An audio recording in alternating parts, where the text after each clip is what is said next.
Today we have one opening prep and then we have 5 games. So I was going to start off with the opening prep and take a look at the C3 Sicilian. Basically, C3 Sicilian is kind of an interesting option for white. One of the main things in white's position is trying to play d4. Basically, in the open Sicilian, d4 gets played, but there ends up being no pawn that gets held on d4. So basically, like in a normal Sicilian line, e4, c5, knight f3, knight c6, d4, pawn takes, knight takes. And basically, there ends up being no pawn on d4. So white has this lone pawn in the center versus d pawn and e pawn. What the Sicilian Alpin does, what the c3 Sicilian does, is it basically tries to maintain white's pawn in the center with c3 and d4. If white can retake on d4 with the c pawn as opposed to the knight, then the pawn structure is going to end up symmetrical.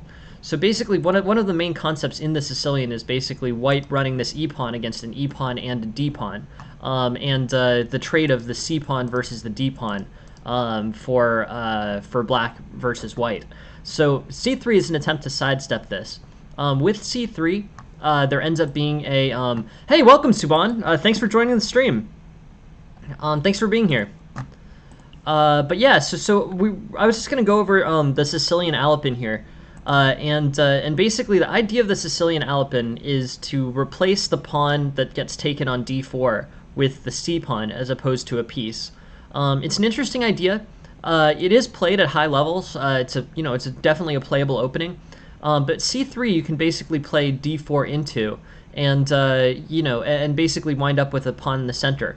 One of the most common lines here, basically as black, there's a few common lines. The two most common lines are knight to f6, which threatens e4, in which case white is going to have to spend some time trying to fix or defend this e pawn. White usually does defend it with e5. And then there's d5. And with d5, d5 is kind of interesting because it sort of forces this trade on d5. And what ends up happening is white gets an isolated queen pawn. So instead of having, at the end of the situation, in a normal Sicilian, basically white gives up the d pawn and black gives up the c pawn. In basically the Sicilian Alpin with an early d5 response by black, black gives up the c pawn and the d pawn, and white gives up the c pawn and the e pawn. So there you're trading the d pawn for the e pawn as opposed to the c pawn for the d pawn, and that ends up being a slightly different trade. This isolated queen's pawn ends up being fairly strong for white. So let's say on the d5 move, e takes d5, queen takes d5, d4, and then if here basically the most common move is not pawn takes d4, but say if it is pawn takes d4, then white will end up with this isolated queen's pawn, but it's fairly strong. This provides a lot of opportunities for white to develop with knight c3, knight f3, bishop c4, and probably bishop to e3. I don't know where the dark squared bishop goes necessarily. I think there's a few different places on this diagonal where the dark squared bishop is good, but basically here the main point is white is running this good pawn against this relatively bad pawn for black. So this Sicilian, at the cost of basically spending tempo, white's able to end the opening with a slightly better Sicilian pawn structure than he would otherwise. So here, pawn takes c4, knight c6, knight f3, e5, and this is a good challenge and an attempt for black to basically remove this weak e pawn. Knight c3, bishop b4, bishop d2, and both sides have sort of developed in a relatively reasonable looking way. White's still got an edge here. This is pretty standard looking Sicilian Alpin position, a fairly open Sicilian Alpin position, where you're chasing this queen, but black has to basically trade off his good bishop, and everything gets sort of neutralized. E4 is kind of interesting. It's kind of hard to tell who has the better pawn structure here. Probably white. Probably white is better here because this d pawn is this e pawn is overextended for black. But it's a complicated position, and it ends up with a fairly neutralized queen center. That's the Sicilian Alpin out of d5, with an early takes on d4. Anyways, basically Sicilian Alpin is an idea of trading a different set of pawns than is seen in the normal Sicilian. White can definitely end up with an isolated queen's pawn. But basically, it's not the clear-cut trade of the C sort of flank, not non-central pawn for black versus white's central d pawn. That's the difference between the Sicilian Alpin and the normal Sicilian. So here, we'll take one more look at this d5. E takes d5, queen takes d5, and then d4. Both sides sort of develop normally, but it's very common that white ends up with an isolated queen pawn here. So we'll just play through the main line. In some of these Sicilian Alpin lines, because the c3 pawn occupies the c3 square, knight develops to a3 instead. And here, basically, you can kind of maneuver with the knight either to c4, to knight c2, hey, welcome, Shashwat. That's great. He should really move to instructional streams. But yeah, always happy to hear. Queen to d8, knight to c2, knight to c6, bishop to e2, bishop to e7, castles, and basically, this ends up being a slightly favorable position for white. White can develop his bishop to f4. That's good, and he'll end up with the trade of I guess I'm a little bit curious. What brings that to mind, Shashwat? But yeah, so bishop f4. And basically you're developing normally as white. Castles. I think white is. Yeah, no. But I was curious. Why not? I mean, you're not there, so why would you bring that up? I'm curious. I'm actually I'm very happy about it. I'm just like, why are you? I guess I don't know. I mean, all right. Anyways, I'm more just curious. I don't know. I'm like, all right. Then why are you telling me? I'm like, I don't really, I don't particularly care. He's not my competitor. It's more just like, why are you bringing that up?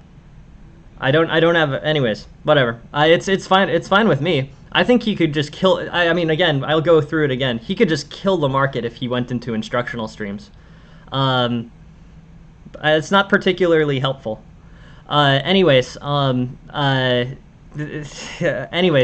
more than happy to continue on with this stream. I just find it sort of mildly distracting. So e4, c5, knight f3, knight c6, d4, d5, and then the normal Sicilian, you're running this pawn structure where you've lost the d pawn as opposed to the c pawn. I'm not. I mean, I don't know. I guess I'm sort of curious. Like, we have we have 8 viewers here who are not saying that, Shashwat, just out of curiosity. So those must be better viewers. I mean, all the other viewers were able to be silent. Why would you not be? Yes. But yeah, no. Just curious. Just wondering. Is knight takes a good d4 a good thing? I mean, as long as we're doing comparisons. Can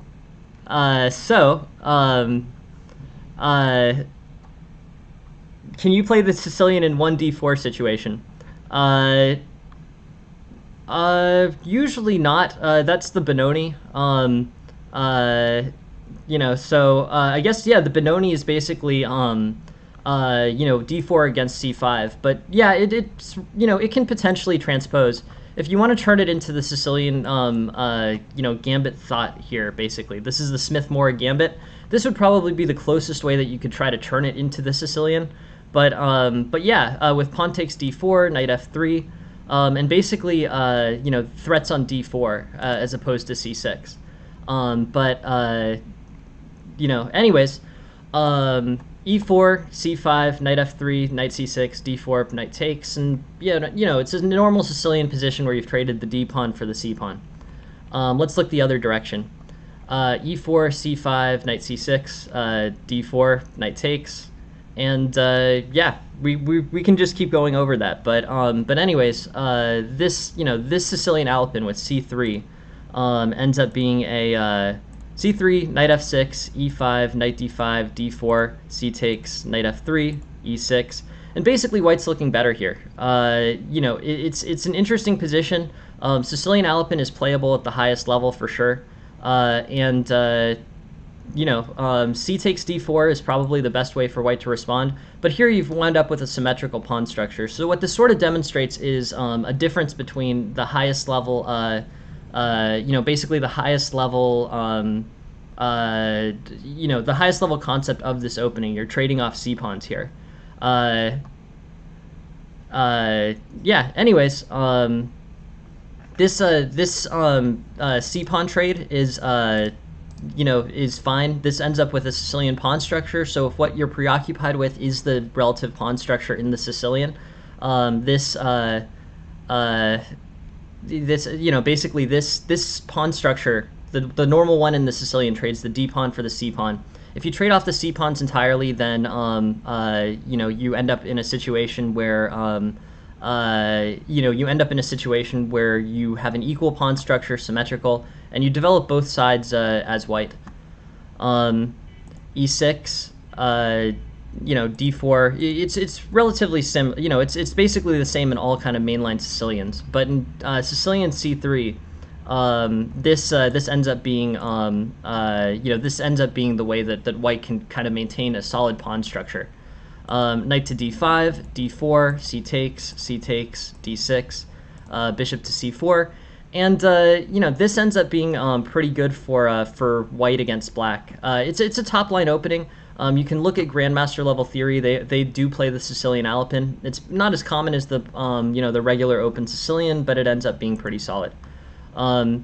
E6, castles, bishop e7, queen e2, castles, knight c3, knight takes, pawn takes. And now white's just looking solid. As opposed to the situation where you're worried about the solidness of the pawn structure for white.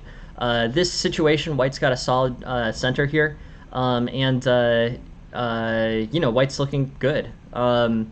D takes. I would play knight takes here. That fractures the pawn structure less. D takes here, and you can play rook to d1. You can get threats from d1 to d8, and queen a5, bishop d2, rook d8. And overall, I just sort of like white's, I just like white's situation here. This is solid. It's a relatively equal game, not particularly volatile. And yeah, I guess, the main concept here is white's going to be looking solid with two better placed minor pieces, and, a better pawn structure. This e-pawn rivals this e-pawn. This e-pawn is better. And this c-pawn is, more centralized and on the verge of passing, basically. This c-pawn controls this d4 square, and this ends up looking, fairly good for white. Anyways, I guess what I would say here is, there's some errors in terms of, there's some errors that black can make here. If black ends up with unchallenging moves, like things like g6, so say here, like e5, knight d5, d4, and then g6. Black ends up with a much more stunted center. White can play moves like bishop to c4, bishop to g5, queen to b3, and white will end up in a good position. Bishop to b5, c takes, I would say probably here, I don't know, bishop takes, pawn takes, knight takes here, and bishop to g7, f4, castles, c5, knight e2, bishop to e6, and knight a3. And basically here, this ends up being good for white. Symmetrical pawn structure, better developed minor pieces, the opportunity to move bishop to c3, and this knight outposted on d5 I don't think is much to worry about. Anyways, there's sort of a mess of different Sicilian Alpin lines, but the argument that I would make is, basically you should probably go into a situation where you have better development as white. Black needs to challenge white's center immediately, and white will end up in a better situation. In which white will end up in a better situation if he is able to maintain relative piece equality, and also not a relative piece equality, and not fall victim to the worse pawn development there. Anyways, I think it's interesting. I don't know. I guess I'm sort of curious how White ends up with a, basically, I'm sort of curious in this situation, why it isn't played at the highest Grandmaster level. To me, it looks pretty sound. It looks like a reasonable way to maintain a good center as White. And overall here, I think, White should just sort of play a normal fundamental game after c3. C3 is there to replace the d4 pawn, and, he will. So that's my argument, and I think basically that ends up being, that ends up playing out well for White. There's a lot of different theory here, but the main concept is it's a way of White to play the Sicilian without trading off a center pawn for the c pawn. It can trade into an isolated queen's pawn. The moves d5 and knight c6 do not provide the most advantage. Anyways, well, those are moves for black, no?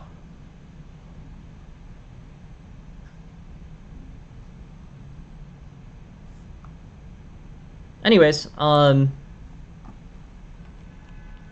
this, there's a lot of lines there. I can't do it justice in a few minutes, but potentially. I mean, I guess c3 is kind of passive. It displaces the knight. I guess maybe I would be most focused on, White's inability to kind of, place the knight somewhere different. If the knight plays to a3, that's not really developing to the most natural square. You're going to need to take another move to kind of develop it to the correct square. But I would say that c3 here versus a3 is the big difference. Anyways, it's an interesting opening. There's a lot of lines there, and yeah, really appreciate it. Thank you very much for the idea. I'll give it another slot just because I'm sort of curious about it. But yeah, I guess I would say that that c3 Sicilian is a c3 Sicilian is basically I don't know. It's a play. It's a play. If you're not too attached to having the knight on c3, then it's a reasonable way to play the Sicilian. Anyways, Gru is playing White here.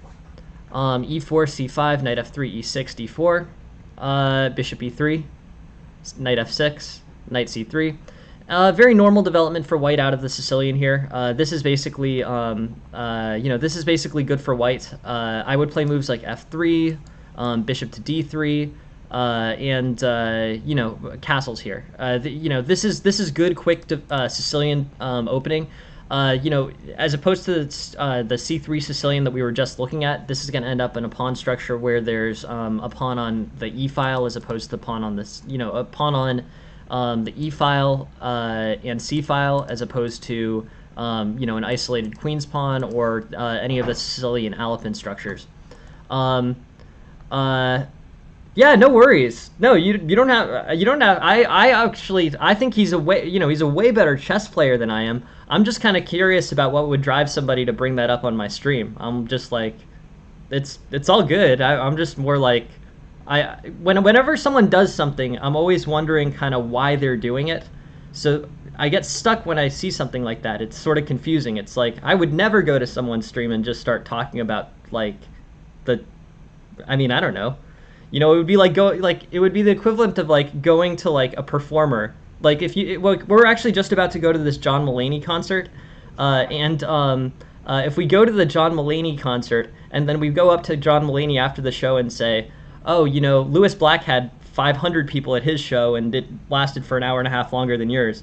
How ridiculous would that be? So I would never do something like that. So I'm like, why would someone else do it? Anyways, it's all good with me. I'm not mad. I'm just like, why? It doesn't make any sense. Anyways, it's all good. I'm not mad. I'm just like, it doesn't make any sense in context. Anyways, this idea is pretty interesting.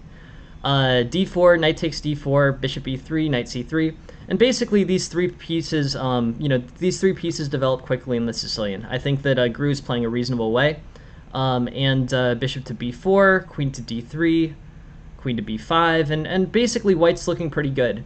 These pawn structures don't really, these pawn structures don't really make a lot of sense. There's not really a, there's not really a reason that black should be working hard to, make this pawn structure happen. This looks fine for white. I guess I would say with queen c7 here, I don't think that there's any great vulnerability for white in holding these pawn structures in this way. Queen to c7,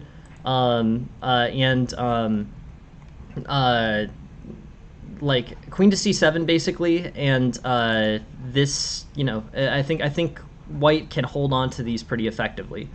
Queen to b4 gets played, a6 gets played. If knight takes e4 here, so say knight takes e4, you can play knight to b5 and have a great position as white. This causes a double attack, so the e pawn is never really vulnerable. This pawn structure is never particularly vulnerable. So the fact that black has gone through that effort to try to establish that pawn structure is basically I don't know. I guess I would just say here it's not worthwhile. Like these pawns attacking the center are solid for white. Ideas include like f4, e5. Overall, this just wouldn't be like, I don't know. It just doesn't make a lot of sense for black to go through. These pawn structure basically, even though these pawns are doubled and isolated, even though this pawn structure is now fractured into 3 islands, these provide a value in terms of holding on to the center that's not worthwhile for black to play into. Anyways, let's go back and look at this. This is mainline theory. The divergence from theory comes, so bishop to b4 is not the most common move for black. It's the 4th most common. Queen to d3 is really where it splits. I guess I wouldn't say that d3 is bad. Queen d3 is bad. It just can get a bit restrictive. It basically is fine. From an objective perspective, it's fine to allow queen to d3 to be played. If bishop takes c3, then pawn takes c3. But the issue with queen to d3 is it limits this bishop's development, and it kind of provides, it basically puts the queen in a position where the queen is being used as a defensive piece, which is not something that's generally particularly strong. Here instead, on bishop b4, which is already a sideline, you can just play bishop to d3. You develop the minor piece. I think it should be recognizable, basically, that queen to d3 is not as good as bishop to d3. If bishop to d3 gets played, you've developed normally. You can play moves like queen to f3. Everything in the center is defended. You can castle. There's a lot of benefits to playing bishop to d3. If instead, you play a move like knight to b3, this ends up being basically a better situation for white. So queen to d3, bishop to d3, it's, I guess I would say it's sort of interchangeable, but this one is fundamentally better because it develops a piece instead. Knight to e5 is an idea. Castles, a6, h3, queen c7, f4, knight takes d3, c takes d3, bishop takes, and basically here, I think white's looking good. Instead, queen takes, knight to b3. You have good development, good center control from white. This queen has the ability to get attacked and potentially displaced with rook to c1. And overall, I think white's just looking fine. No big issues. d6, rook c1, queen b4, bishop to d4.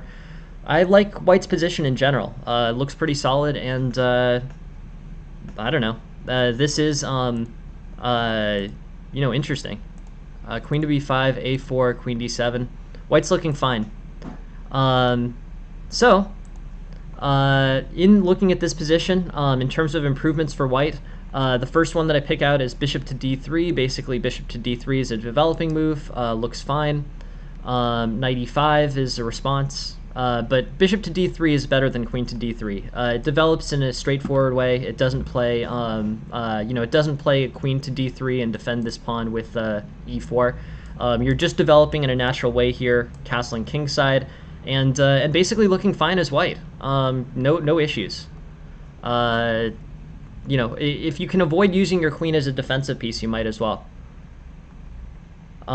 This pawn structure is not worth trading the dark squared bishop for. And yeah. Cool. Anyways, white's looking solid.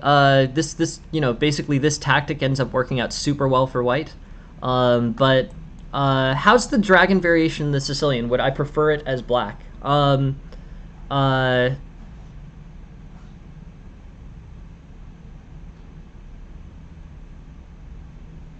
I mean, in general, it's a good opening. It has a lot of equalizing chances for black. It basically sets up a situation in which,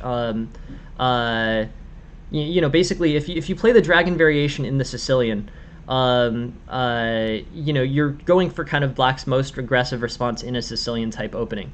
I don't think it's ever favorable to play black versus white, but I think that Sicilian dragon is a pretty well established opening for black, where black has strong equalizing chances and a strong attack. Overall, I think it's pretty interesting. An interesting way to play.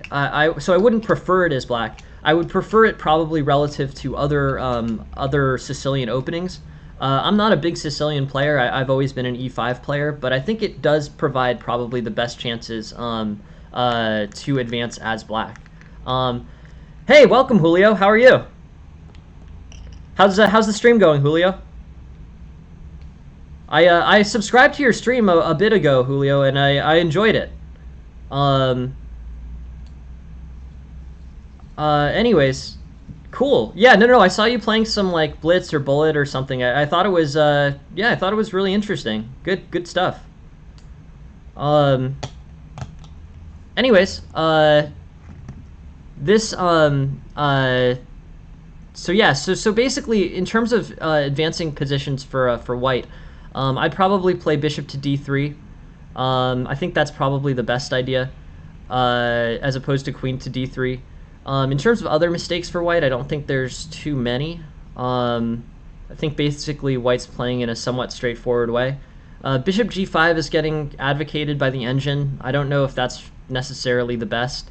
But on d5, castles queenside, this all sort of makes sense. This is a pretty straightforward way to go. Bishop g2, cool. And yeah, the pawn's isolated. Nice. Rook d4, rook takes e4. Nicely done for white. Yeah, totally.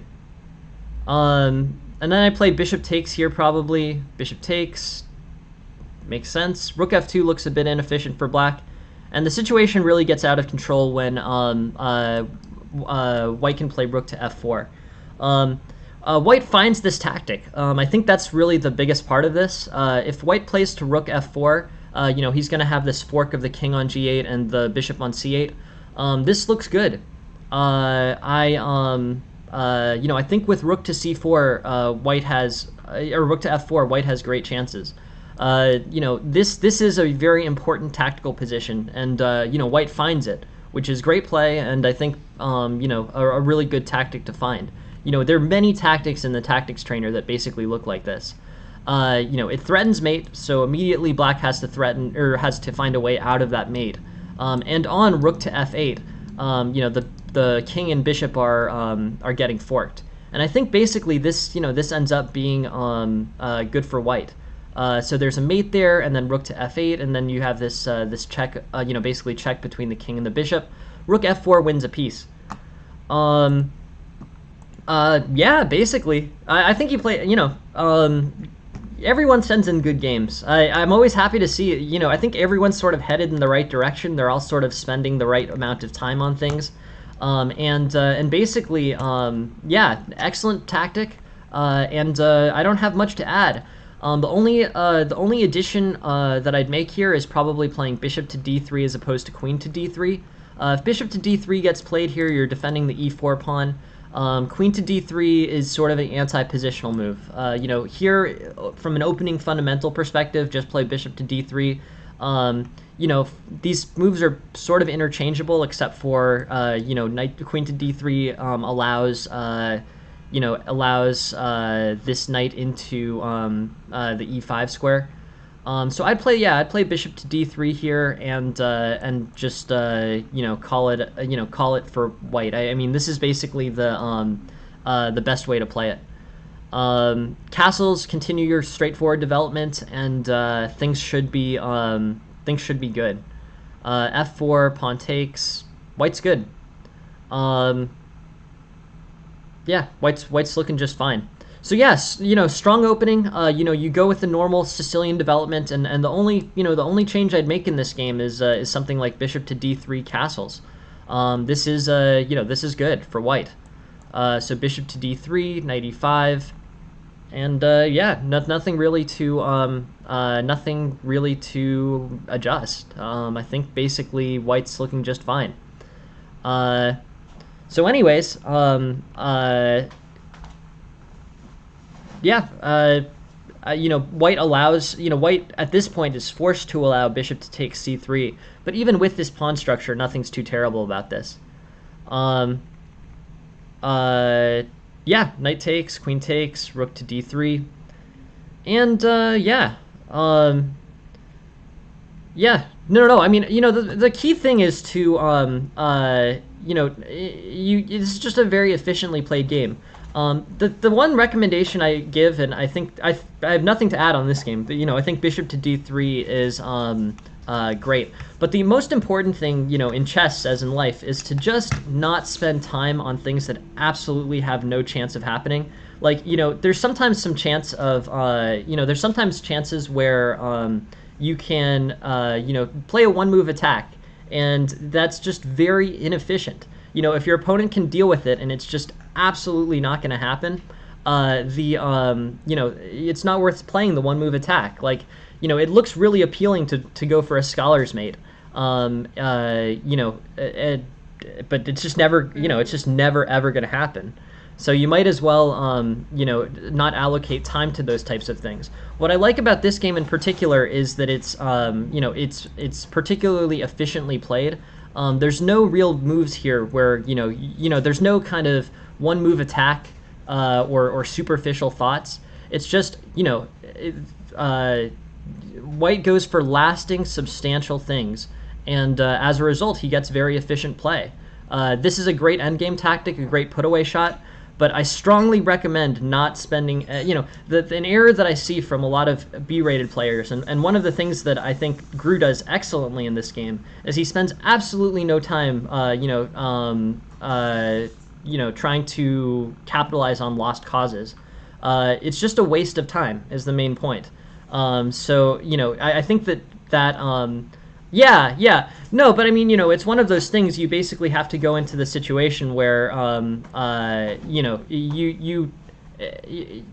right. Black has to basically, allocate his resources in such a way that he's not trying to make some, basically, so he's not vulnerable to wasting his resources on inefficient attacks. It's important on the other side for Black to spend time allocating his resources as efficiently as possible. While you're dealing with this, you're not dealing with a whole bunch of other things. So the main point is absolutely, don't spend, chess is a game about efficiency. Yeah, no, I definitely think that's a good idea, and yeah, come up with a better plan, and don't waste times on things that absolutely aren't going to happen. It's great when you can exploit something, but if you're not able to, if playing a game in which you're counting on exploiting mistakes is a very superficial game that isn't going to work against strong players. And that's what I'd recommend in terms of going forward. Just make sure your games are extremely efficient. And if you, and if you're deciding to waste time on, annoying threats, it's just not a good use of your time. So, do what you're most comfortable with. But what I particularly like about Gru's game is that he spends no time on inefficient moves. The game plays solidly from front to back, and he's not trying to exploit mistakes by his opponent. He's just playing for a solid game. He builds something up, and then he plays, a strong, potential mating move here, mating or winning a piece, and it's just a put-away shot. I mean, it's over. So nicely done by White. I got stuck looking at a game where there was some very inefficient play, a lot of time wasted on kind of one move threats that weren't effective, and this one is not that. It's unrelated to Gru's game completely. Gru's game was excellent. I'm just in a mindset where I looked at a game that didn't particularly make sense. So, anyways, the main point here is, don't, basically don't take things for granted. Don't play inefficient moves. Don't think that your opponents are going to make mistakes if there's no reasonable reason that they would make mistakes. And if if you are on the defensive side, try not to, to waste times on fanciful things. Like, it's just, if it's not going to happen, it's not going to happen. Anyways, cool. E4, D6, E5. So this is an overextension by White. White sent this game in. Really appreciate you sending this game in. And I think this puts a good opportunity to put both kind of an overextension opportunity and no, I'm good. Thank you very much for asking, and thank you very much for being here, Tarash. And welcome to Zebras. Zebras is on the schedule for tomorrow, I think. Yeah, tomorrow morning. But yeah, I really appreciate you being here. Hey, thanks very much for the follow, Leonardo. I appreciate it.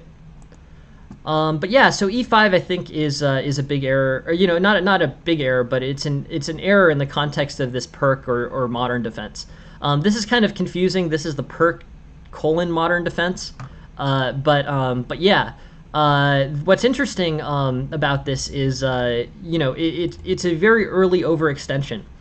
We have a good lesson coming up. It's an overextension how to play against the hyper modern openings. I guess actually yesterday we had a lesson on overextension. Tomorrow's lesson will probably be somewhat similar. But it's a good demonstration of sort of how to play against the modern. E5 is a very appealing move, but this I think is not particularly effective as White. One of the opportunities that Black gives you in a perk modern defense. I think that's correct. E5 is an overextension, and what you need to do is sort of play straightforward developing moves, things like D4, Knight C3, Bishop C4, Bishop F4. White will be fine. This E5 basically clears off among other things, it clears off a good pawn for a bad pawn here. This E4 pawn is in that normal, adjacent file pawn structure, where this pawn is on the fourth and this pawn is on the third, and as a result, neither can move, and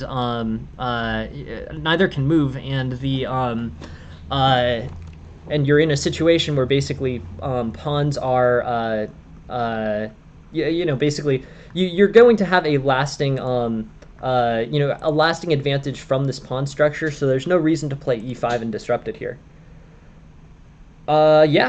Yeah, I think that's right. That's the normal. I think that's a very succinct way to state it. Number one, I think the main thing about the modern defense is your opponent is giving you free advantages. You basically get to play E4, D4, C4, quick development, and kind of healthy general position. This idea, leads to a solid center for White and a good general position. What the modern openings are playing for is, with having given your opponent an advantage, try not to overextend. The Black is playing for an overextension by White. An overextension by White generally takes the form of a move like E5, but it isn't. So with Black, wanting you to play that, that should be a flag against perk modern type openings that you shouldn't do that. E5 is well down the list in terms of playable moves here. Let's look at just from a normal endgame theory. Why is the modern perk? Basically, The benefit of King's Indian Defense versus modern perk theory is, the issue is that the modern perk doesn't involve as much kingside attacking as the King's Indian Defense does. In the King's Indian Defense, you're still playing sort of a flank opening, but you're always going to have this attacking resource. I mean, we saw that game by Nakamura a week or so ago, where he gets that very strong attack on the white king side. And with that very strong attack on the white king side, that opening demonstrates its value pretty early. In the perk modern, there generally isn't as much F5 being played. If so, in the perk, especially with G6, you can end up with a very double-edged position where black's getting attacked aggressively on the king side as well. The King's Indian Defense tends to have stronger attacks against the white king side. The perk and modern sort of come with a more central focused game where you're trying to expand quickly against a center overextension by white. Yeah, and it denies e4, right? So I guess it's probably the presence of e4 is what makes those other things true. But the kingside attack, the kingside attack isn't as effective with e4 having been played. I guess that's the main concept. And the Queen's Indian Defense, King's Indian Defense. Basically, I think, I mean, that's a difficult question. That's my best understanding. Don't take it as a solved question, but that's my understanding of why. Basically, kingside attacks are more double-edged out of the modern or perk. But talk to someone. I would trust a GM's interpretation over mine on that one. Tough question though. Good question. I always appreciate these good tough questions. Especially the ones where I don't know the answer for sure, are particularly good for me in terms of learning.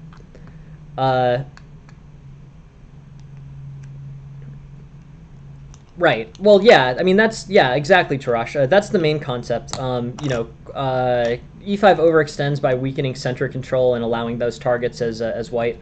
Yeah. I would just make the main difference, being. I would just make the main difference between those two openings, it's how effectively black can start a kingside attack. In the King's Indian Defense, the opening is designed for it, and in the perk and modern, they can be much more double-edged, and those attacks can be more difficult to execute. Anyways, e5 here. E5 is a shift of about 0.75 versus the the next best move. So basically, this leads to minus 0.35. This leads to 0.4. And from an opening book perspective, 5 is played less than 1% of the time. So those were really the two criteria that I'm using, and I'm yet to find there probably is one, but I'm yet to find an accepted opening theory that doesn't that breaks this rule.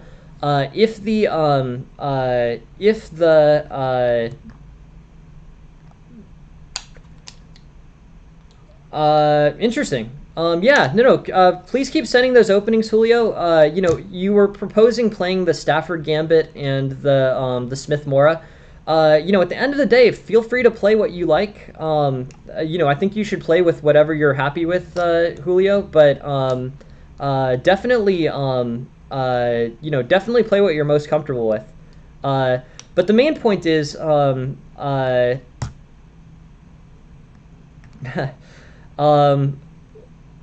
good question, Sanctor, of course. No, I really appreciate it. Thanks, Julio. No, the main point is you were playing the Stafford Gambit and you were playing the Smith-Mora Gambit. Both of those objectively are, I think, not the strongest openings. But at the same time, if you're more comfortable with them, feel free to play the openings that make you feel the happiest, right? If you're, I wouldn't want to deter you from playing a game that's less fun for you than, that's less fun for you than anything else. I would just go with whatever's the most kind of objectively, I would just use the engine, use this standard analysis to determine what you should play. Yeah, if you'd like to take a look at those, Julio, please just send them to me on send them to me on the Discord, and we'll take a look at them. But yeah, in chess fundamentals, Capablanca said a rook and bishop is better than a knight and a rook. Uh, my guess on that one, Electric, is probably just that those, the queen is considered to be complementary. In a basically the rook and bishop are complementary. The rook and knight are also complementary. So the bishop stands alone as being a better complementary piece, but the queen and knight is complementary. But the queen and bishop is not complementary. So the fact that the queen and knight have different characteristics to them makes them more valuable, where the bishop is just basically duplicating the knight's characteristic. Or sorry, the queen's characteristic. The bishop duplicates the queen's characteristic, but the knight does something else. So having them both is probably better. I don't know. I mean, that's a tough question. A grandmaster would have a way better. Yeah, no, that's actually exactly the way that I would say it to Tarash. That's yeah, I think that's completely right. But anyways, this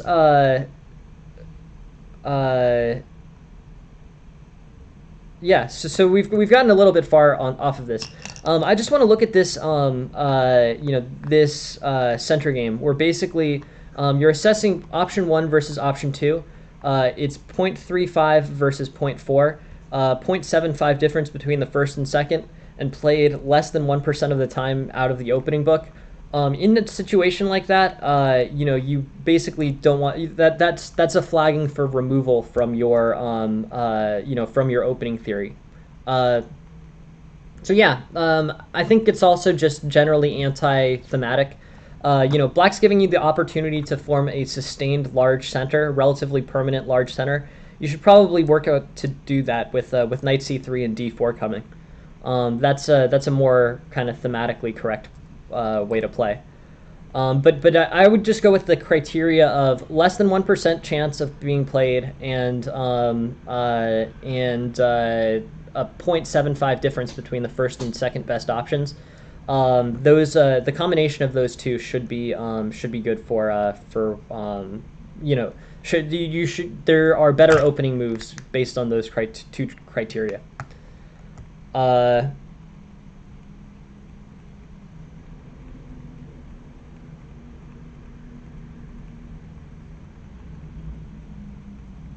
Interesting.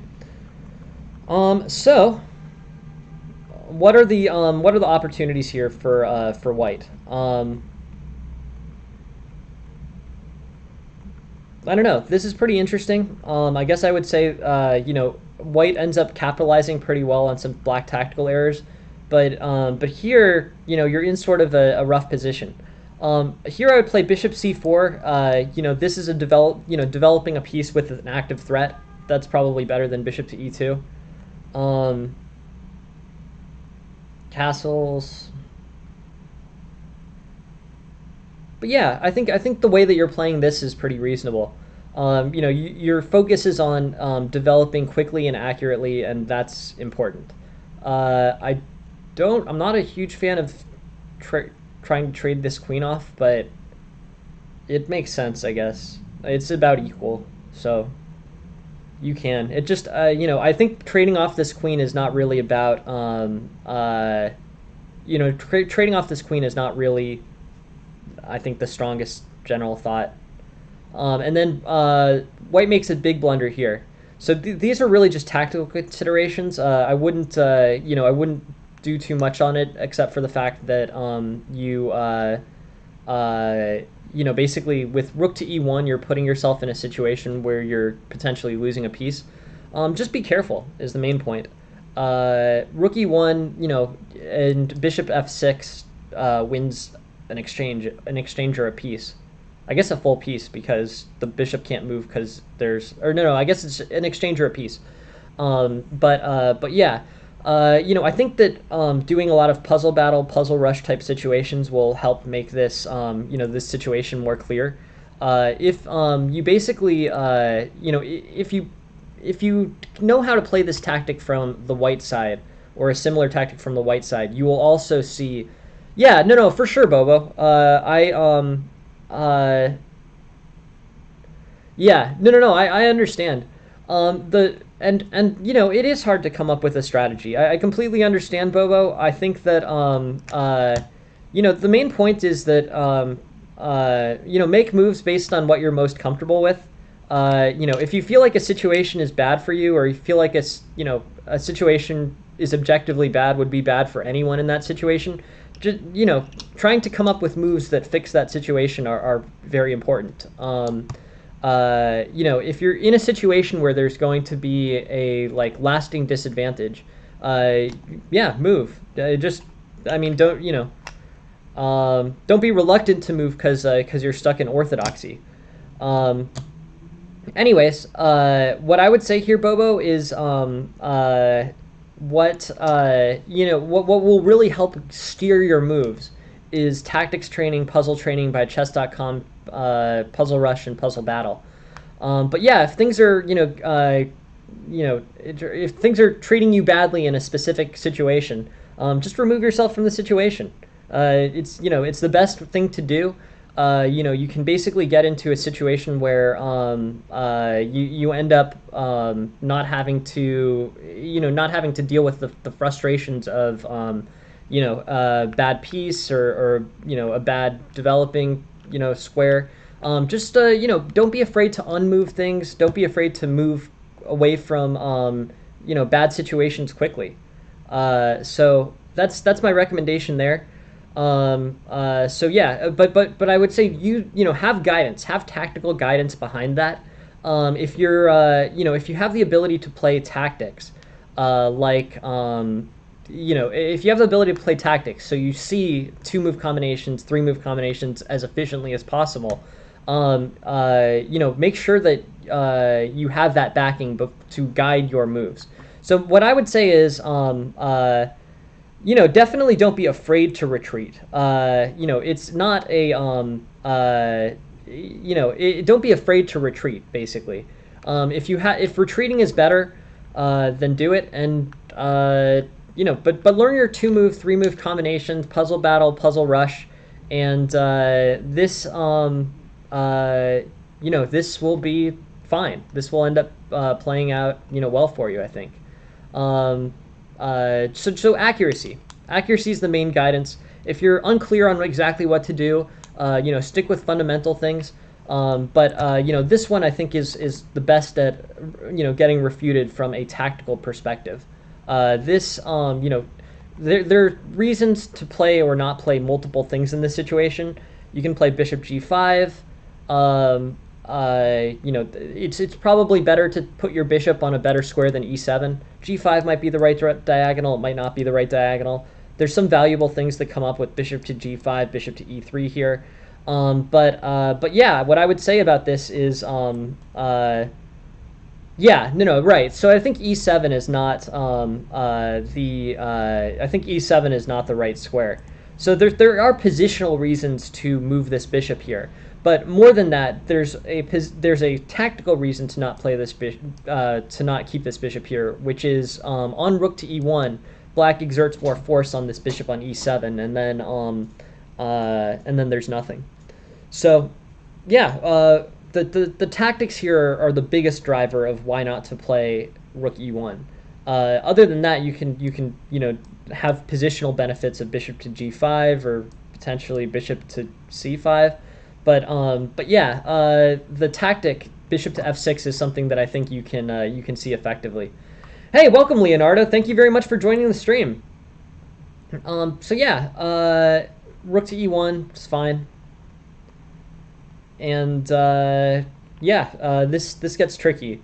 I'm sort of surprised. So on B5. So here's another tactical play, another tactical improvement that I think you have. B3 here, and this material is tied. This bishop, you've played down a piece, and you have this great tactic here, B3, and this bishop is stuck after B3.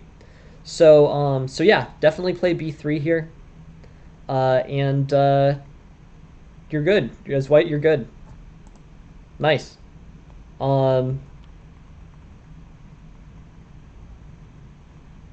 yeah, no, this all makes sense. I think White's got a good situation after this, and yeah, nicely done. So you basically you found the tactic. From a fundamental perspective, going through this game front to back, this e5 is an overextension. It's the type of overextension that gets made pretty commonly in the modern Reperk. So many people have done this. I've done this, not this exactly, but I've done moves like this. Um, so yeah, I think e5 here is a move that is not good. The reason why e5 is bad and the reason why I would screen it out is because it's a less than 1% move with a more than 0.5 shift against you relative to the second best move. So the difference between these two objective options and the frequency at which it is played in the opening book. Um, Bishop e2 I think is not the most efficient development. I would play bishop to c4. This is a stronger diagonal. Nothing too dangerous is going to happen to you along the d1 h5 diagonal. You have the ability to play knight takes g4 if bishop to g4 is played, so it's a little bit redundant there. I think bishop c4 with threats on the f7 pawn are good. And then I think you have and then I think it really comes down to tactics after that. This big tactic, rook e1, is a misstep for white. Basically being able to develop a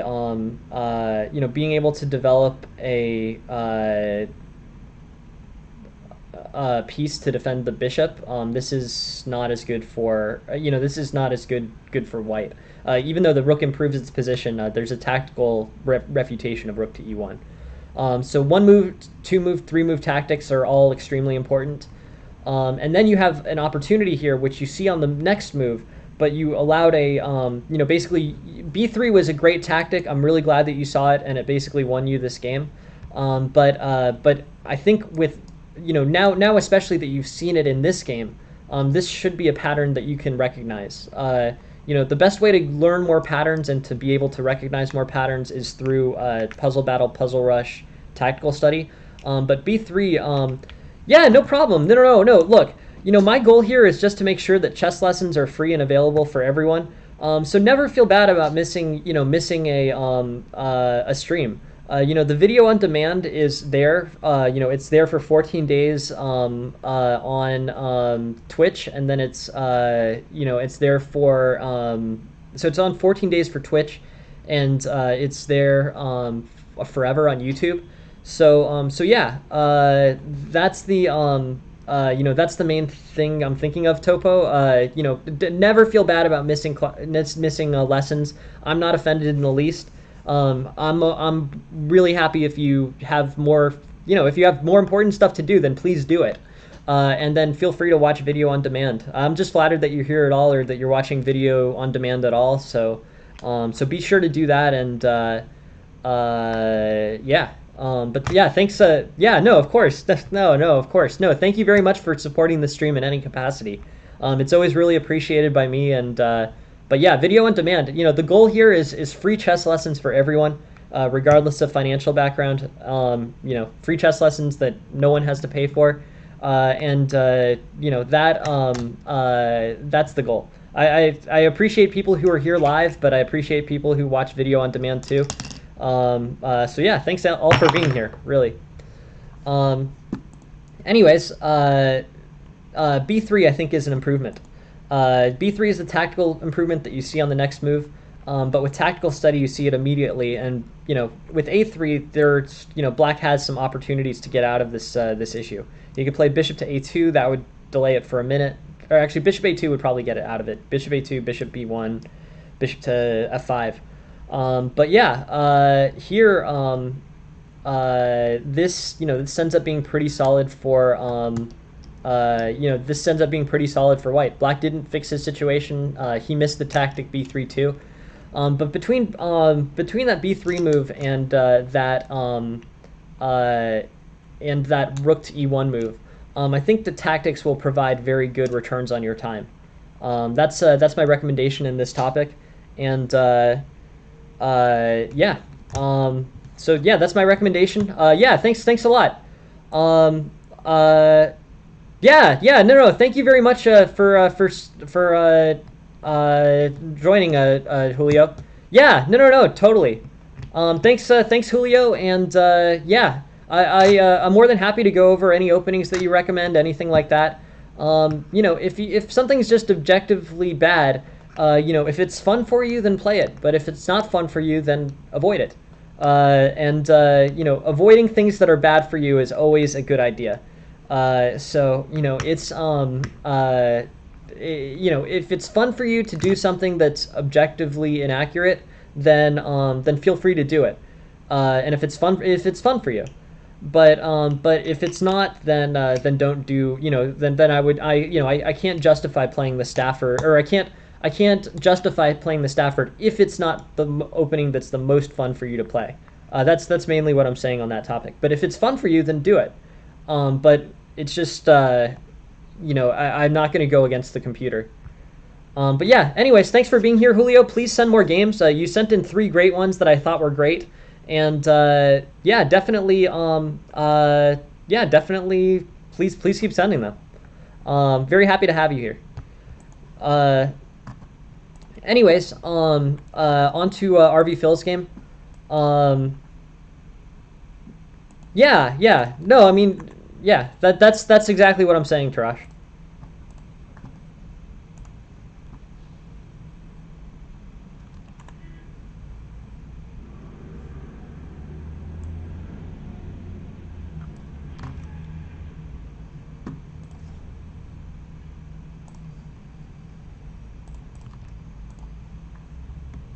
Cool. So here's RV Phil's position. Let's take a look.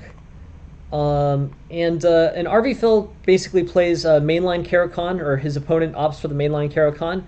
This is cool. I've seen multiple RV Phil Caro-Kann games. I think they're great. His opponents seem to be sidestepping very early on them. But yeah, pawn takes, knight takes, bishop f5, and I think we might go into the full Caro-Kann here. No, not quite. Just so we all know what the mainline Caro-Kann is, I will. It's one of the few things where I think that just memorizing is a good idea. Knight c3, knight takes, bishop f5, knight g3, bishop g7, h4, knight d7, or h6, knight d7, knight f3, knight d7, h5, bishop h7. And bishop d3, bishop takes d3, queen takes d3, and you'll know it's correct because queen takes d3 on the 10th move.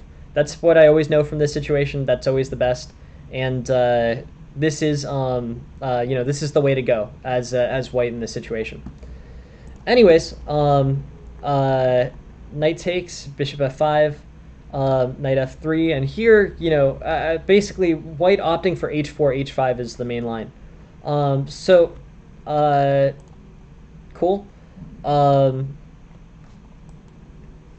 Yeah.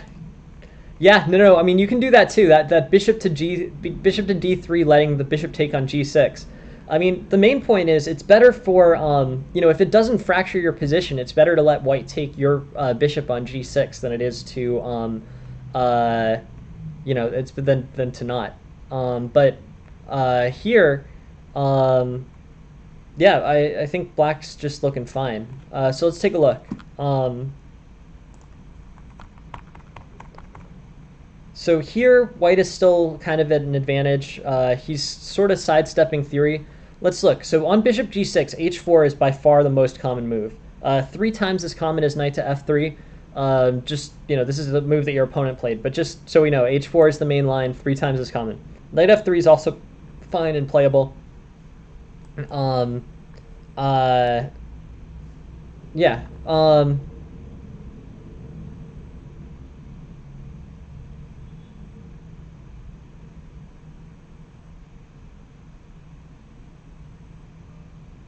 On g3, yeah. No, but I mean g6 is what I was thinking about. Yeah, knight f6 and then bishop c4. So basically, there's been a few different steps out of the most common theory here. The biggest one being this knight f3 as opposed to h4. e6, knight d5, and then here, Um, knight takes c3.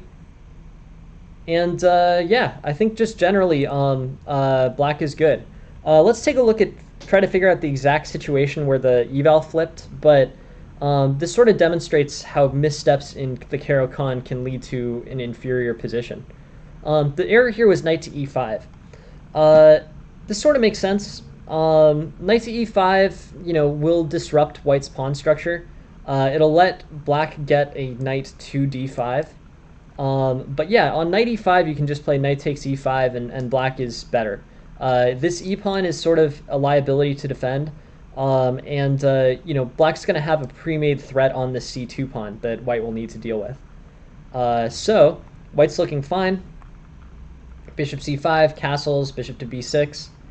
And yeah, black is looking, black looks good after this. This seems to be an error. Yeah, so this is a big, this is a big swing. If this basically 2.5 goes to 2.5 in the other direction. So this is a tactical mistake. It's a very makeable one. I could definitely see myself doing this one.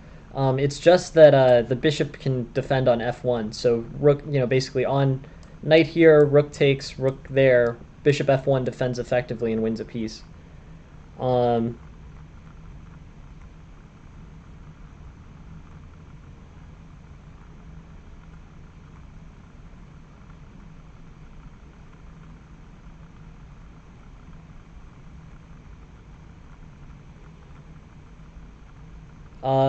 This was great. So yeah, good pickup on this. This was nice. Yeah, rook to b8 was, or rook to b1 was great. This basically won a piece for you. Won back a piece that you really needed. So nice.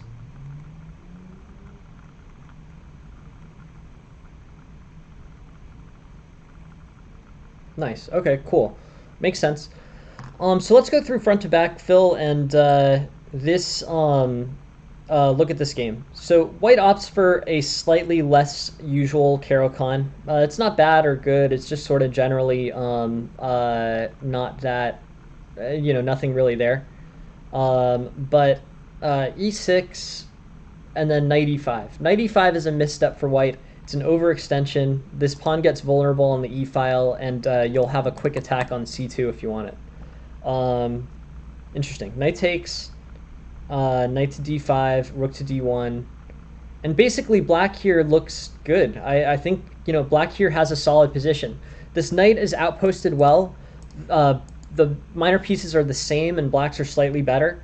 So I like it. I like this basically as black. I'd go with castles. I'd go with,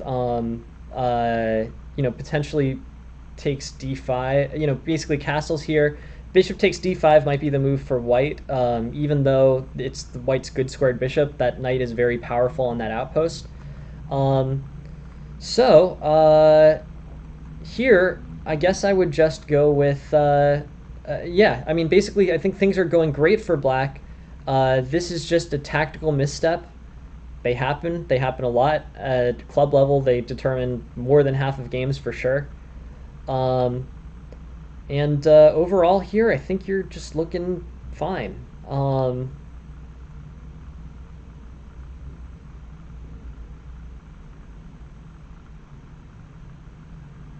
And great tactic. Basically this was a big blunder, by the way, for white, but it was a great mating tactic winning this piece. This basically, was decisive. So very nice job seeing the tactic on this one. The mate threat and then the win of the piece. Basically, flipped the whole game, flipped the outcome of this game for sure. Now it's pretty drawish. It's an opposite colored, an opposite colored bishop endgame with symmetrical pawns. It's probably a draw, but still dangerous though. And then this was a tactic, right? So bishop to b8 was actually pretty important here. This tactic is one to recognize. So overall, look, I mean, it's a very interesting game, very tactical. I think that these are the types of games when after a few months of tactical study, they're going to be fantastic. You're going to love games like these because they're going to move things, basically towards, basically tactical games like these are going to, if you're very accurate tactically, there's three different opportunities that could have been improved upon, and if you're catching 3 of 3, you're going to be, beating this player. So yeah, knight takes c3 was a good tactic. Knight to e4 was a misstep. And I think, and then this was a great tactic. This rook to b1 idea. So that's at least 3. And then there's a fourth here with this bishop on c7 getting stuck. But yeah, 4 big tactical junctures. You end up trading this off really cleverly. You end up, forcing it into a bishop and pawn endgame where he's got the wrong colored bishop. Really great thinking to come up with that idea. But yeah, overall, what I'd say here is, from a fundamental perspective, the main point here is knight e5 was an overextension by white. Knight takes refutes it pretty effectively. Knight d5 is a great idea, securing the knight d5 does a great job securing a strong outpost for black. But yeah, the main point is you have basically 4 different tactical junctures in this game. After that, that you basically have the opening, which I think you played well and correctly, and your opponent played kind of a somewhat sketchy line of the Caro-Kann. You get a great posting of this knight on d5, very solid, and then it turns into a tactical position, and it's a club level game. There's inaccuracies on both sides. So I think you're going to do great in these positions, going forward. I think if you study tactics for an hour or 2 a day for a few months, these positions will be the type that you'll be really happy to get. Yeah, overall, I think it's a good game. It makes sense. And with better tactical prep, you would beat this opponent consistently, I think. These types of, very tactical games will play into your strengths. So yeah, that is true about the Caro-Kann. It tends to be a little bit less closed than the French. I mean, even the biggest demonstration of that is the black's light squared bishop tirage, where basically in the French, the black's white squared bishop is stuck the whole game, but the bishop is open and outside of the pawn chain in the Caro-Kann. So that's one of multiple things that's correct about what you're saying. The light squared black bishop ends up in a more open position, as do many of the pieces there. Anyways, interesting situation. Let's keep going on this. There's 2 more games, one from Auto Dodger and one from Piano Man. Thank you for sending the game, RV Phil. I think you capitalized well on those attacks on. You saw very quickly that knight takes knight on e5 and then knight to d5 was a good combination for you. And then I thought your endgame strategy of trading into the opposite colored, or basically trading into. You basically turned a situation which I would think is pretty close to lost, which is down a piece. So it's basically rook, bishop, and 2 pawns versus rook and 2 pawns. And you came up with a very clever idea of trading off the rooks and getting to a bishop and rook pawn endgame, where you were able to basically you were able to force your king into the wrong colored rook file square. So very clever endgame on that one, Phil. I wanted to just acknowledge it. But yeah, nice, good thinking. I liked it, and thank you very much for bringing that up. Yeah, really appreciate it. Thanks. Really interesting game, very instructive. But tactics are the next step. All right, cool. Here's Auto Dodger's game, or Auto Dodger's game. Interesting. Okay, so knight f3, knight c6 is kind of an interesting line. I don't know this super well. Knight c6 against the ready is kind of unusual.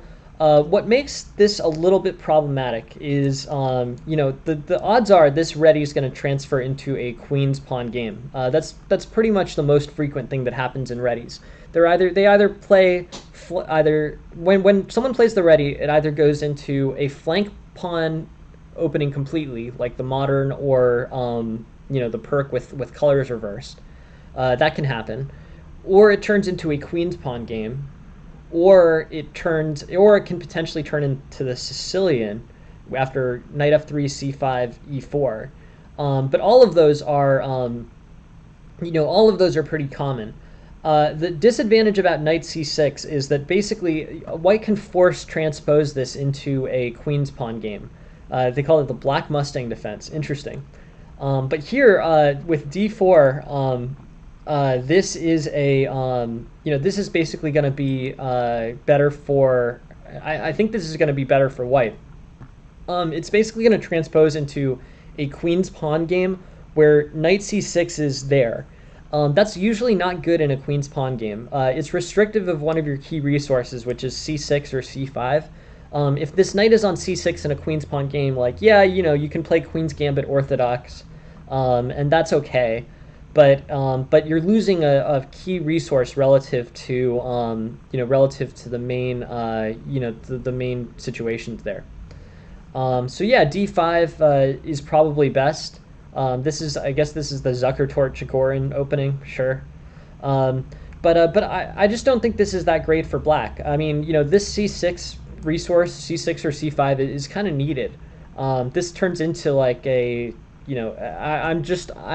I value that c pawn and the mobility of that c pawn a lot in those queen pawn openings. So I would steer you away from it for that reason. A3 is way down the list. A3 is basically after A3. I guess there's no problem with that. It seems very passive to me, but A3 is way down the list of options in the opening book. It's actually sort of interesting. I mean, it's not objectively much worse than the top option, so I guess it's fine. But I think of kind of these single-purpose moves, like this pawn basically just holds off b4 as kind of. I'm not a huge fan of them, but they work. So that's a thing to think about. Bishop g4, e3, e5, and basically here, it's sort of an equal position. Knight f6, c4, and here, yeah, I mean, black's trying to turn it into something that's kind of interesting, which is this, it's basically sort of turning into a French-type center. A weird colors reversed French center. Like, this is the normal d4, and this is the e5 in the French. So I'm thinking that, like, an idea of, like, maybe knight to e7 here could be interesting. Knight to e7 followed. Actually, you have to watch out for this queen to b4 threat, or queen to b5 threat. So yeah, probably you can't maintain this big center. You would want to maintain this big center, like in the French, but I don't think it's quite possible as black here.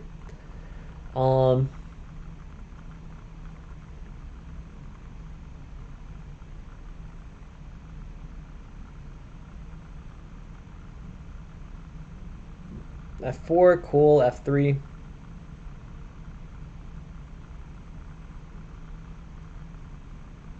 Yeah, interesting. No, sorry, no. Feel free to ask whatever questions you like, Tarash. Sorry, I'm a little bit yeah, no. Please ask the question. Like, I'm very happy to answer whatever. These are your lessons, not mine. So, I'm super happy to address anything you're curious about.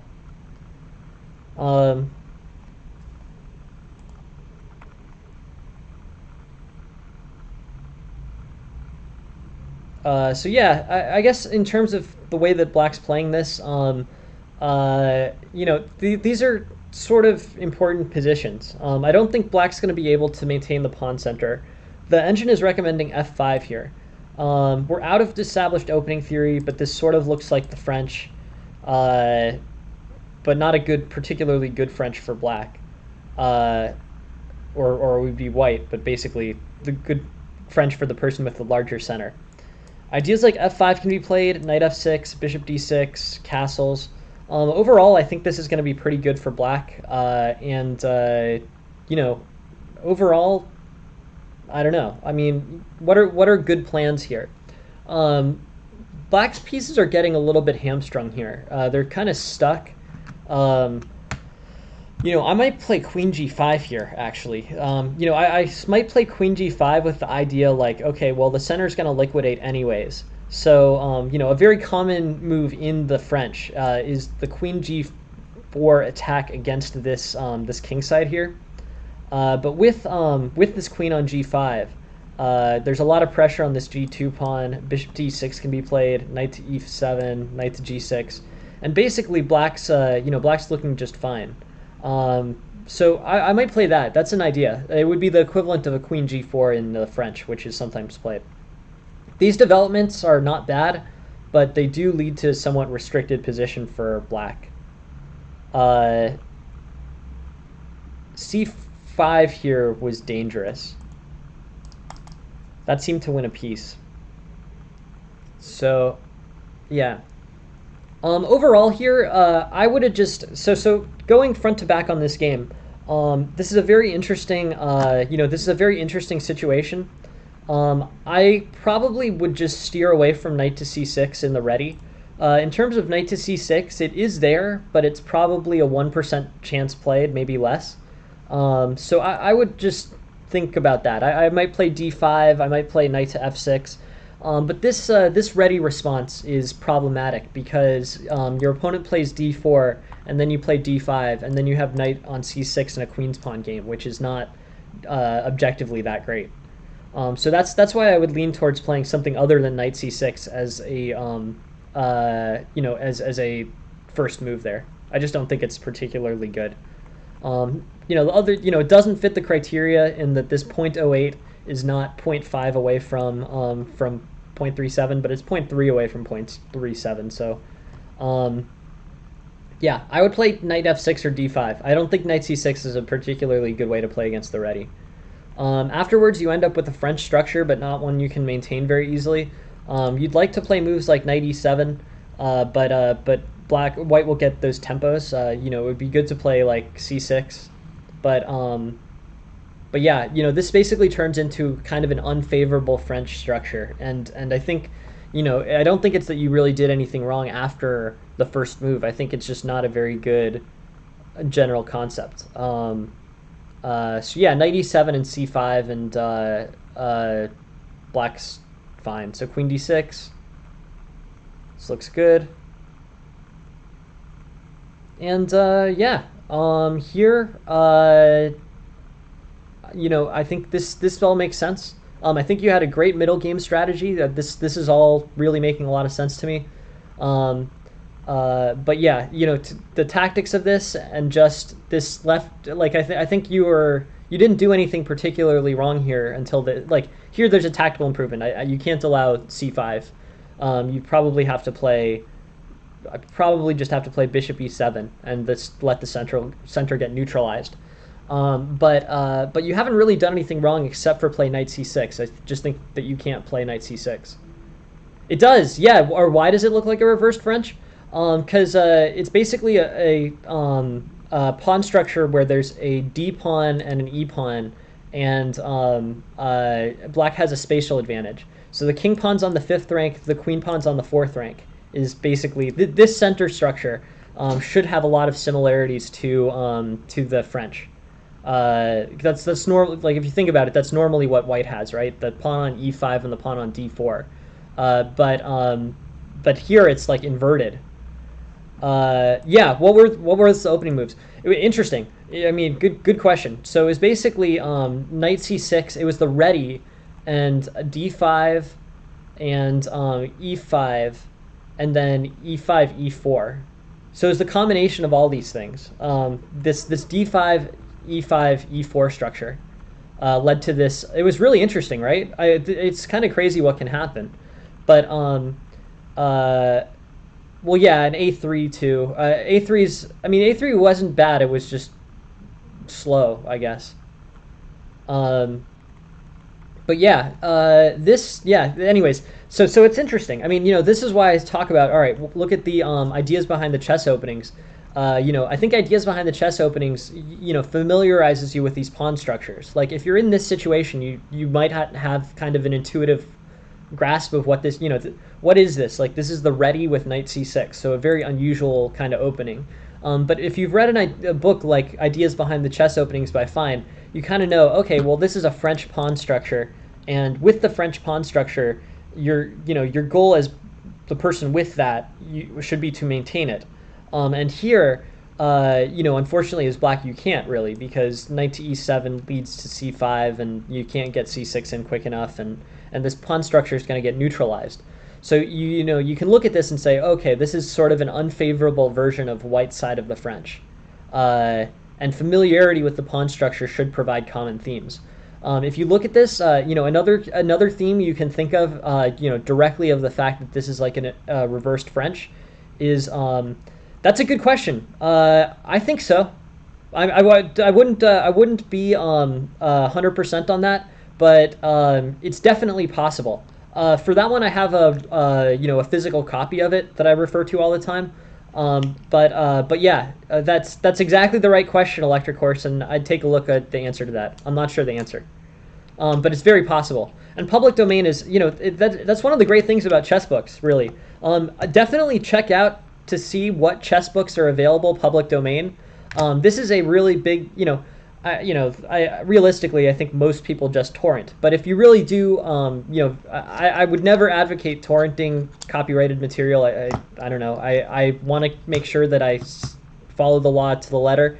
So most people, I think, would torrent there. But one good thing is that there are many chess books that are common domain. So you can find copies on the internet that are, no longer have copyright protection. And as a result, you can download those and be on the right side of the law. It's very important to always be on the right side of the law. So that's that. But that does provide a resource that's available to you. Reuben Fine, my understanding, I don't know when he died, but it was a long time ago. I know he wrote chess books in the 1920s, so it's a pretty long time ago. But check to see what, in terms of chess books, are a common domain, because there's a good number of them. Yeah, go ahead, Tarash, for sure.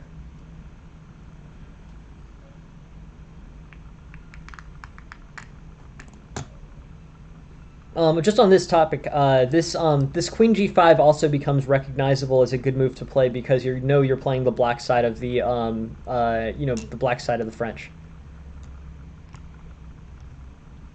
Interesting. So yeah, he probably wrote that book in his 20s and died in his 90s or something. Let me see how old see how old he is.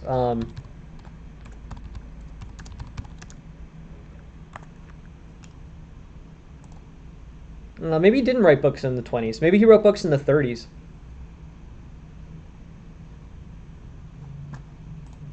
Yeah, interesting. So yeah, so it's probably not common domain. But there are many chess books in the common domain. You should definitely make sure that you always follow the law on these types of things. It's just not worth it.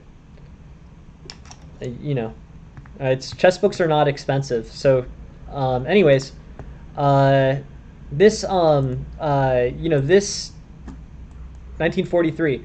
So yeah, so if there's a 75-year copyright protection, right? Then possibly, I think it's 75 years. But don't quote me on that. Anyways, just make sure that you follow the law is the main point. There's also instructional exemptions to teaching off of copyrighted material. That's true. But it leads to a whole complicated and interesting discussion that is outside of the scope of this class. Anyways,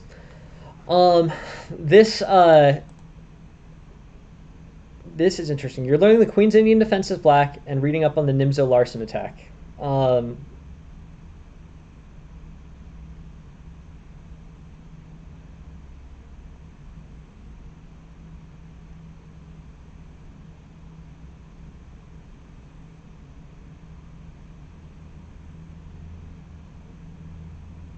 My opinion is trust the IM. This is a complicated question, and the only thing that I can do there is say that his judgment's probably significantly better than mine.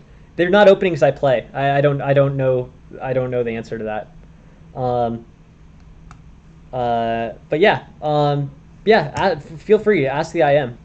The IM who's teaching that material probably knows it. Anyways, uh,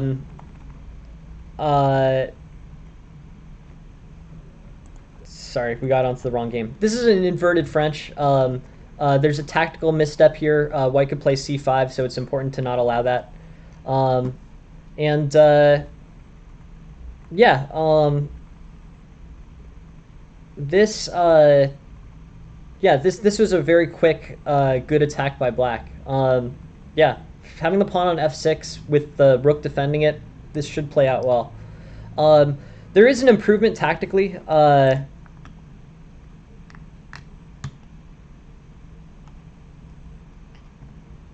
No, I'm actually super curious. I don't know the answer is I don't know the answer to that. That's a pretty high level question, but I should look into it. No, thank you for asking the question, Tarash.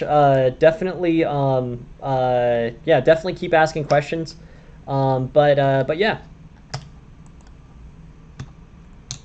So I would play queen to g4 here, queen to g4, and then queen to h3, and then be ready for rook f5, rook h5. That should be good for Black. But this overall, this overall was kind of slow. One other key difference here is on queen to g4. So queen to g4 can also run into h5, h4, I think, right? I'm not sure if this is any good. I don't know. Anyways, queen g4 is slightly more efficient. Puts pressure on this d4 pawn and doesn't let h4 be played. I don't know if h4 is actually that valuable, but it doesn't let it be played. So queen to g4, threatening h4, threatening h3. Overall, Black is in a good position. So queen g4.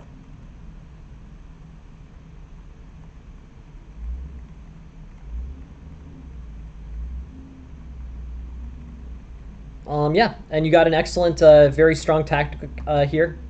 And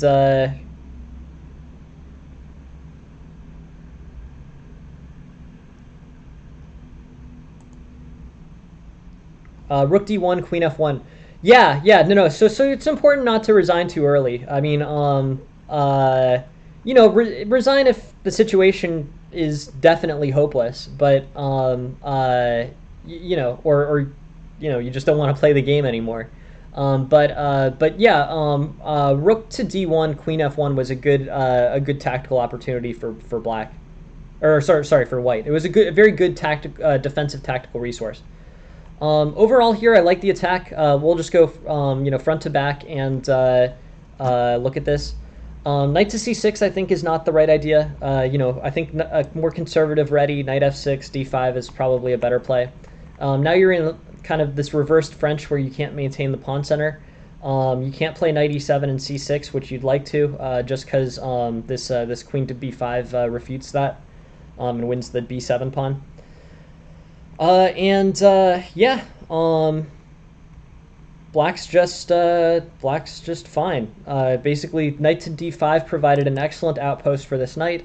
You can play f6, f4, f3. And then slightly better tactical execution here is queen to g4. This just threatens more stuff. I mean, you'll have the ability to basically transpose it into rook to f5, rook to h5 if you'd like.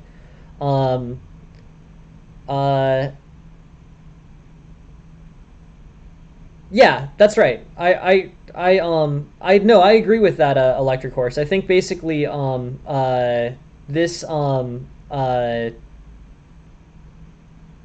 yeah, no, I mean, I think it's just important to yeah. So d5, knight to c6 is not unplayable. It's important to have an objective sense of the situation.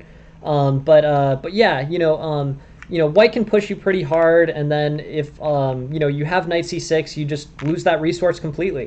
The chess is really just about efficiency. And the issue is, if you play knight c6, you're causing a lasting inefficiency in that, in that situation.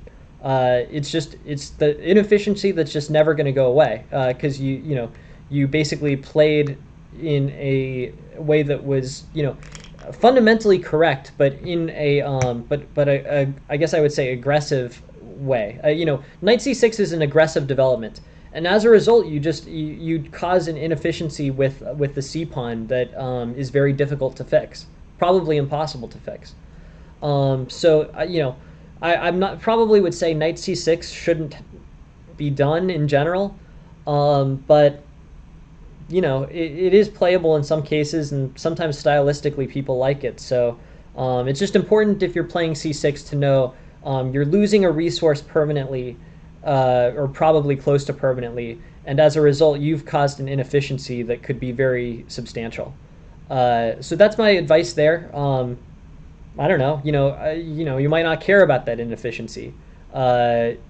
But if you're attacking on the king side, you may not care about the inefficiency that you've permanently caused.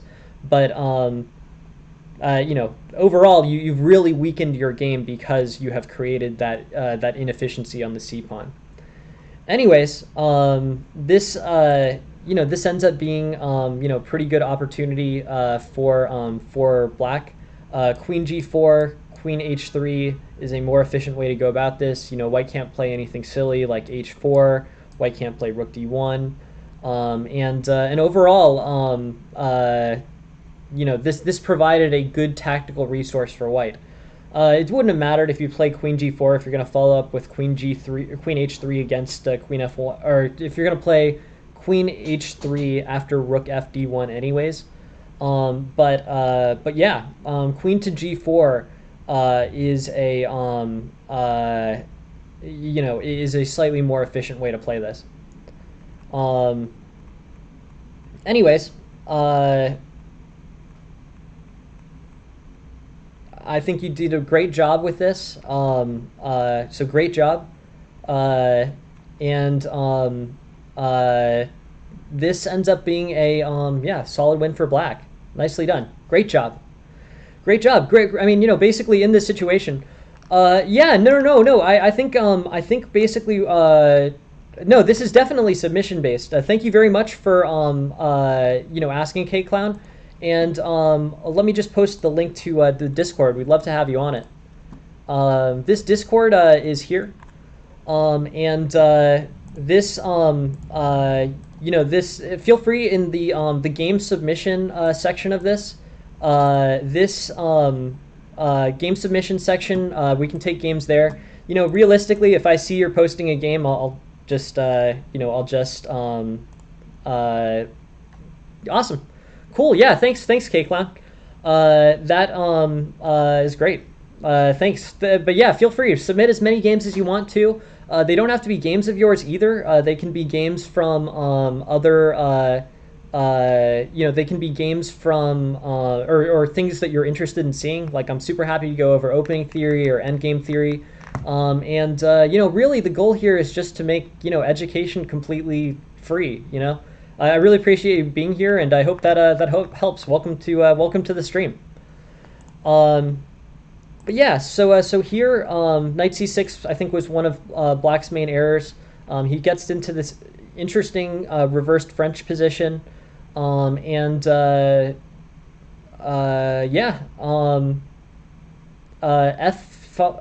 F3, great job. Nicely done, and yeah, great attack. And this was a slight, I think this was maybe a slight slip. I think queen g4, rook h5, rook f5, rook h5 is a better way for black to play. But with queen g4, rook f5, rook h5, black should win. Yeah, nice, good idea. g5 blocking off rook h6 was good. And yeah, kill, nice, good work, good game, Autoger. Thank you very much for sending it. Very well executed attack out of an opening that I think I would steer you away from, knight c6. But yeah, excellently done. Great job. On to the next one, Piano Man. I mean, it was a really good tactic. Like, it was a really good tactic, playing queen to g4 and then breaking open the rook pawn like that. Nicely done. Uh, cool. Piano Man. Here's Piano Man playing white. Piano Man plays the Vienna game. Let's see if he plays the Vienna Gambit f4. Cool. This seems to be very popular right now. One of the things about f4 is, the thing that's valuable about f4 is that it basically puts black in a position where there is really one forced response. d5 gives black a good position here, but anything no, I think it's fine, Nick. Yeah, I really appreciate it, and I think you've put together a good I think you've no, of course, no, thank you very much for sending it, Nick. And basically here, your idea, the idea here for black and what's played most frequently at master level is d5. On this, black has a favorable eval, black has equalized. Sometimes the eval is even less generous than this. But anything else here from black, and white will have a small to reasonably large-sized advantage. Here, f takes e5 gives white an eval advantage of plus 0.14.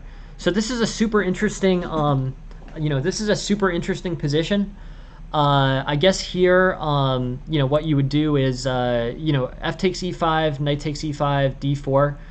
This looks great. I really think this is much better for white. White's got a huge center. White can play knight f3 next move. White can play like the optimal developing moves like bishop c4 and bishop f4. This basically is a great position for white. E5, I don't know if I would play e5 here. E5 looks like it's on the edge of overextension. It might be fine, but I would play knight f3, bishop g5, bishop c4, really straightforward developing moves. D5 is cool. It forces knight g8. Sure. I guess this is fine. In many ways, this has some similarities to the Halloween Gambit. Basically, the Halloween Gambit is a situation where Halloween Gambit is a situation where you basically get this pawn structure at the cost of a full knight. Here, I think you're just way better as white. So yeah, e5 is a reasonable play. Verges on overextension, so I would be reluctant to play it, but probably, engine evaluates e5 as best, so no thoughts there. All right, bishop b4, bishop d2, bishop takes, and white's good. Guess I would play e takes d6 maybe, but yeah, white should have a solid position here. I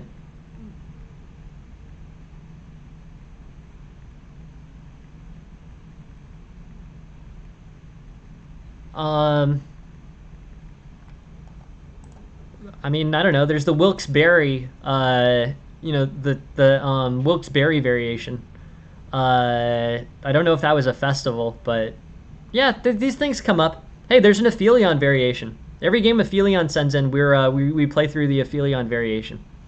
You name it an opening after anything.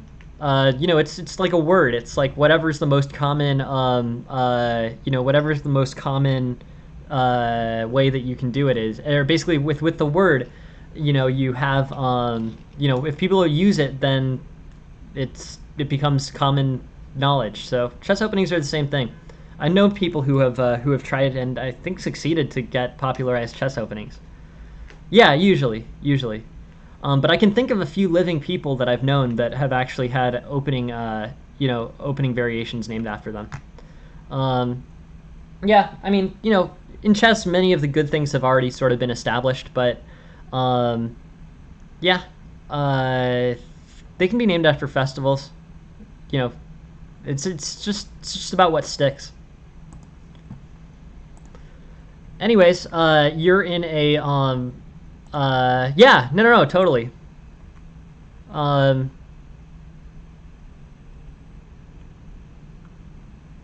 knight c6, yeah, this ends up being pretty good for white. d4, you have your unsacrificed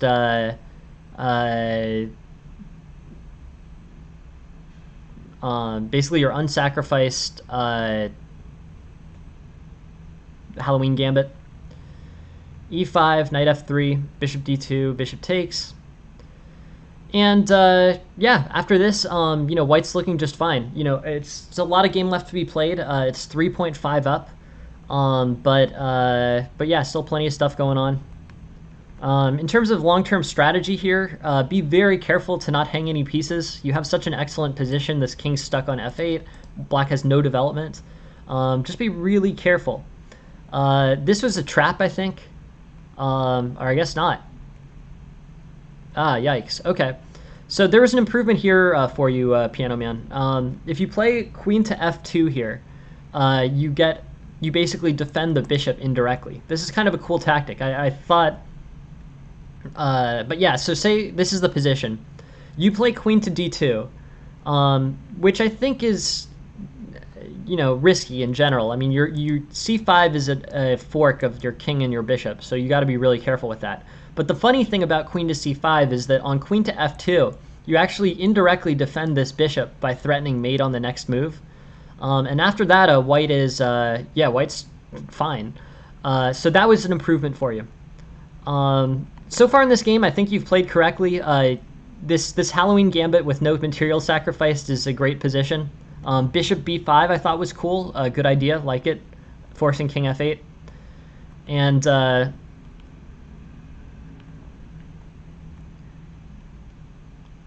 yeah, I mean, the knight was going to get lost anyways. But yeah, queen f2 with the attack on f7. That was the play. Otherwise, if you're not going to go with that route, just generally be careful. Queen f3 also would have done the trick here instead of queen to d2. But make sure your pieces stay very well coordinated. If you lose coordination here, you end up in a rough position as white. Queen d2, and then queen f2 is the move. Yeah.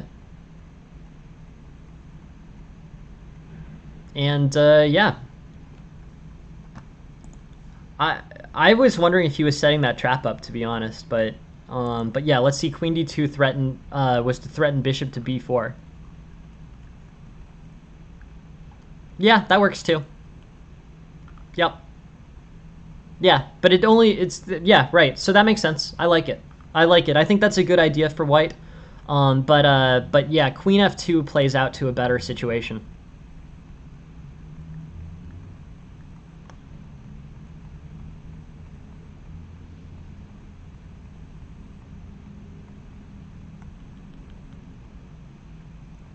I'm sort of wondering if you ever have any big tactics here. I think here, can't you play queen to d2?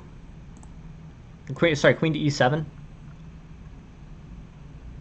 Queen f7 is best. What?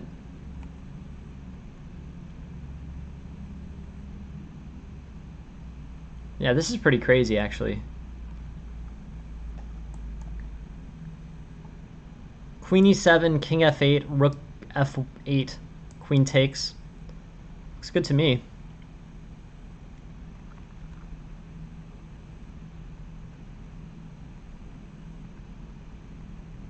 Yikes. Okay. So at the end of this, this ends up basically this ends up in a complicated situation. Queen c5 and then queen f2. Queen f2 is your defensive move that prevents this attack on c5. From a big picture perspective, I think it's very important to keep a close eye on your pieces. You've actually gotten into a situation that's so good positionally that in the Halloween Gambit, basically your opponent sacrifices a piece to do it. So you're up 3.5 pawns based on positional considerations. Overall, this is a really big lead. So watch for moves like queen c5. Then once queen c5 is played, watch for moves like queen f2 because they can sometimes save you. And after this, white is looking just fine. I think black sort of misstepped here, allowing bishop takes e5, and especially, basically look at the size of the swing on this one. With c6 here,